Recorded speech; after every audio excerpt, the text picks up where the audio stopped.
अथ 10वां अध्याय प्रारंभ। शुंभभद। बोलो देवी मैया की जय। तपे हुए स्वर्ण के सदृश्य वर्ण सूर्य और अग्नि ही जिसकी आंखें हैं, धनुष बाण अंकुश को हाथ में लिए हुए शिव शक्ति स्वरूपा कामेश्वरी देवी का हम ध्यान करते हैं, जिसके मस्तक पर अर्ध चंद्रमा सुशोभित है।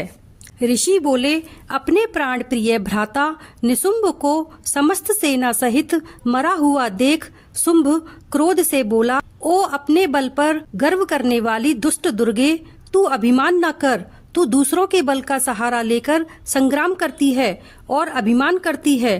देवी बोली, रे दुष्ट, इस संसार में मैं अकेली ही हूँ, मेरे अलावा दूसरा कौन है?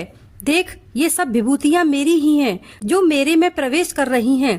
तत्पश्चात ब्राह्मणी और आदि संपूर्ण देवियां देवी के मुख में चली गईं और उस जगह केवल अंबिका शेष रह गई। देवी बोली, मैं अपनी विभूतियों द्वारा अनेक रूपों से इस युद्ध स्थल में उपस्थित थी। अब मैंने समस्त रूपों को एकत्रित कर लिया है और मैं अकेली खड़ी हूँ, अतः तुम स्थिर हो जाओ। ऋषि बोले, तदनंतर देवताओं और दैत्यों के सन्मुख देवी और शुंभ का दारुण संग्राम होने लगा।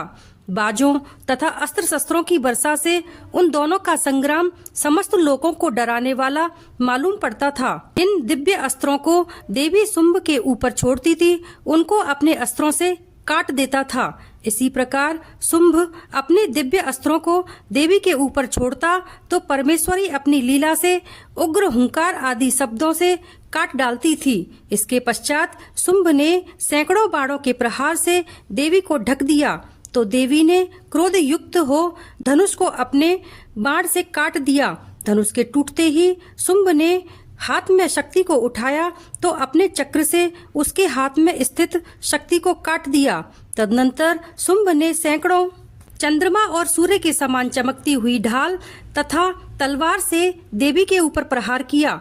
चंडिका ने अपने धनुष से छोड़े गए तीक्ष्ण बाणों से उसकी ढाल सैकड़ों सूर्य के सदृश चमकने वाली तलवार को काट डाला। जिस समय उस शुंभ के घोड़े और सारथी मारे गए तथा धनुष टूट गया तो वह घोर मुगदर को लेकर अंबिका को मारने के लिए तैयार हुआ।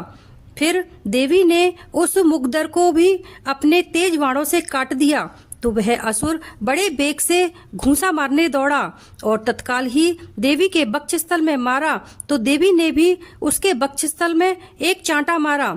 देवी के प्रहार से शुंभ भूमि पर गिर पड़ा और तत्काल ही खड़ा हो गया। फिर उसने उछलकर देवी को पकड़ आकाश में उठाकर ले जाकर खड़ा हो गया और वहां भी चंडिका ने निराधार ही असुर के साथ संग्राम युद्ध किया।